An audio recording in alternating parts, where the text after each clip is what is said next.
আসসালামু আলাইকুম। দোকানের মতো ম্যাঙ্গো ফ্রুটি ঘরে বানানো যায়। আজকে পাকা আম দিয়ে এমন একটি রিফ্রেশিং ড্রিঙ্ক বানাবো যা দেখলে আর বাজারের ফ্রুটি কিনতেই মন চাইবে না। চলুন শুরু করা যাক। এখানে পাকা আম নিয়েছি, তিনটা খোসা ছাড়িয়ে কেটে নিব। কেটে নিয়েছি, আমগুলা সিদ্ধ করে নিব। একটা পাত্রের মধ্যে দিয়ে দিচ্ছি, পানি দিচ্ছি একটা সুন্দর একটা কালারের জন্য, ফুড কালার দিব। আপনারা চাইলে স্কিপ করতে পারেন। আমি যেহেতু ভিডিও বানাচ্ছি তাই দিয়েছি।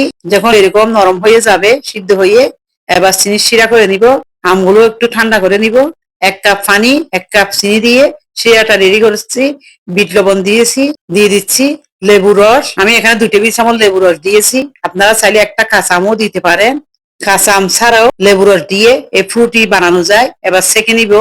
এরকম যখন আঁশ বের হবে, এগুলো দিব না, যে পিউরি আমের বের হয়েছে, এই পিউরি দিয়ে ফ্রুটিটা বানাবো। এরকমই হবে। শিরা করে রেখেছিলাম, শিরাগুলা দিয়ে দিচ্ছি। ঘনত্বটা এরকমই হবে। কাঁচের জারে ভরে আপনারা 1 সপ্তাহের মতো নরমাল ফ্রিজে রেখে দিতে পারেন। কাঁচের জারে ভরে নিচ্ছি বরফ কুচি দিয়ে। ঠান্ডা ঠান্ডা এই গরমে এই ফ্রুটি বানিয়ে পরিবারের সাথে সার্ভ করতে পারবেন। খেতে অসাধারণ লাগে। আশা করি সবাই ভালো থাকবে। আল্লাহ হাফেজ।